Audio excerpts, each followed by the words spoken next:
Assalamualaikum warahmatullahi wabarakatuh. Sahabat beriman, kematian, perkara yang waktu kejadiannya terus menjadi misteri dan takdir yang paling menakutkan bagi seluruh umat muslim. Bagaimana tidak, proses sakaratul maut atau tercabutnya ruh dari jasad merupakan peristiwa yang sangat menyakitkan. Saking sakitnya, malaikat maut yang ditugaskan untuk mencabut nyawa manusia juga merasakan sakit yang luar biasa. Lantas, pernahkah kalian mendengar bagaimana proses malaikat maut mencabut nyawanya? Dan kenapa malaikat bisa merasakan sakitnya sakaratul maut? Tonton terus video ini hingga akhir agar tidak sesat. Di dalam firman Allah dan sabda Rasulullah Sallallahu Alaihi Wasallam, iman, Islam, dan kematian merupakan paket komplit yang harus selalu terpatri dalam benak seluruh umat muslim. Memang, kematian adalah suatu musibah dan malapetaka besar yang akan memutuskan hubungan manusia dengan perkara-perkara dunia. Akan tetapi, menurut para ulama, musibah itu bisa lebih besar jika seorang muslim lupa pada kematian yang kapan saja bisa menemuinya. Hal tersebut dituliskan dalam kitab Wasiatul Mustafa karya Imam Ali Karamallahu Wajhah, di mana Rasulullah Shallallahu Alaihi Wasallam pernah menasihati Ali bin Abi Thalib dengan berkata, "Wahai Ali, jangan sampai engkau menjadi orang-orang yang lupa pada kematian, tidak mengingatnya selain hanya dunia." Ali bertanya, "Siapa orang-orang yang lupa pada kematian itu ya Rasulullah?" Beliau menjawab, "Itu orang-orang kaya dan punya harta dunia. Mereka begitu fokus mengumpulkan dunia, seperti seorang ibu yang sedang merawat anaknya. Sungguh, orang yang seperti itu adalah orang yang merugi di hari kemudian." Wasiat Rasulullah Shallallahu Alaihi Wasallam tadi tidak dimaksudkan untuk melarang umat Islam mencari harta maupun menjadi orang kaya.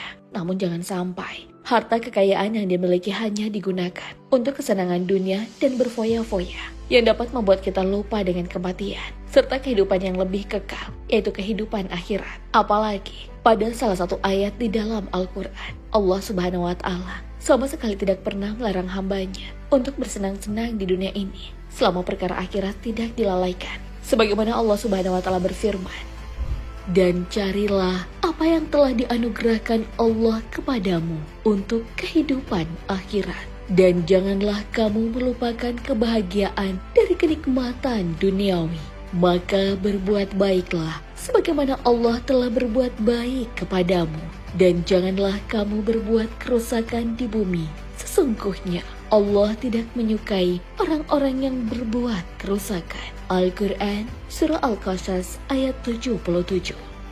Biasanya, orang yang sering lalai dengan kematian dan sangat mencintai dunia hanyalah orang-orang yang di dalam hatinya terdapat penyakit. Seperti diungkapkan oleh salah seorang filsuf muslim bernama Abu Bakar Ar-Razi dalam kitabnya berjudul At-Tib Ar-Rohani, bahwa cinta dunia serta benci kematian adalah penyakit hati yang disebabkan oleh dorongan jiwa dan syahwat. Dan penyakit ini paling banyak diderita oleh umat manusia. Tak salah jika dalam kitab Tazkiratul fi Ahwalil Mauti, sahabat yang bernama Abu Darda pernah berkata, "Ada 3 hal yang dapat membuatku heran sambil tertawa, yaitu orang yang lalai beribadah padahal ia berada dalam pengawasan Allah, orang yang tertawa terbahak-bahak sementara ia tidak mengetahui apakah ia telah membuat Allah murka, dan orang yang mendambakan dunia padahal kematian selalu mengintainya."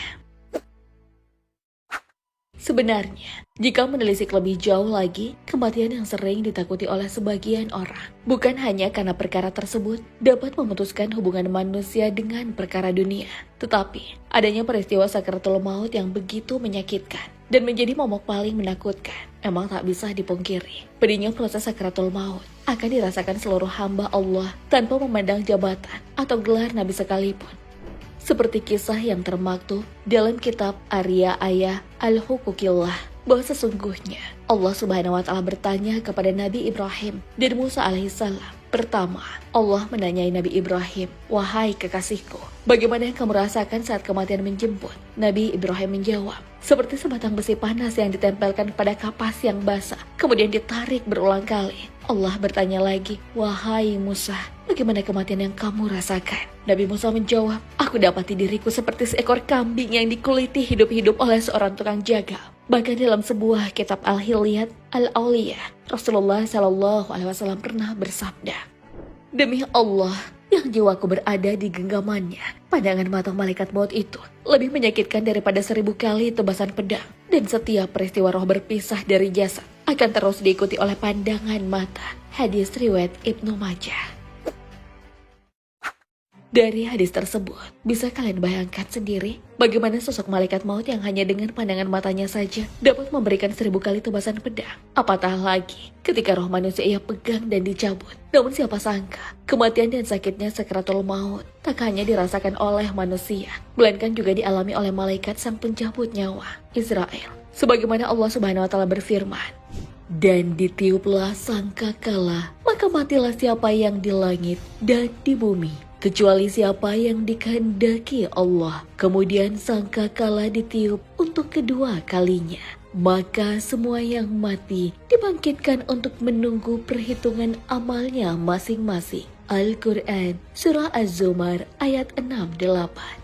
Menurut Imam Ibnu Katsir, maksud kata kematian dalam ayat barusan juga mencakup seluruh malaikat karena mereka ada di langit. Akan tetapi, tidak semua malaikat mati karena tiupan sangkakala. Seperti malaikat Jibril, Mikail, Israfil, malaikat penyangga arsy, dan malaikat Israel. Dalam sebuah hadis qudsi, Allah kemudian berfirman, "Jibril, Mikail, Israfil, dan penyangga arsy harus mati." Malaikat maut lalu mencabut nyawa beberapa malaikat itu. Kemudian Allah bertanya, "Hai malaikat maut, masih adakah yang tersisa dari makhlukku?" Malaikat maut menjawab, "Ya Tuhanku, tinggal seorang makhlukmu yang lemah ini." Allah kemudian berkata, "Tidakkah kamu mengetahui firmanku bahwa semua yang bernyawa akan mati?" Hadis riwayat Abu Hurairah.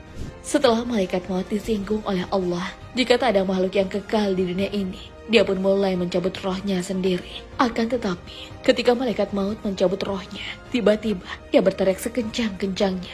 Bahkan andai kata waktu itu manusia masih hidup, niscaya mereka semua akan mati tatkala mendengar jeritan malaikat maut.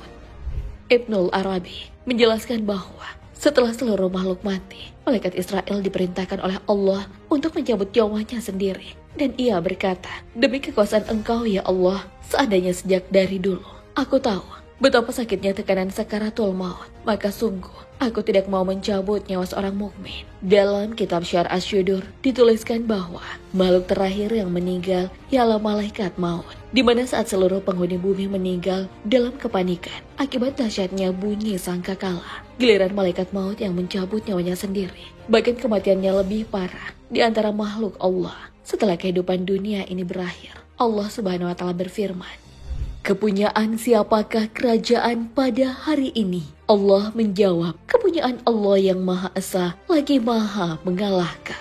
Al-Quran, Surah Al-Mu'minin ayat 16.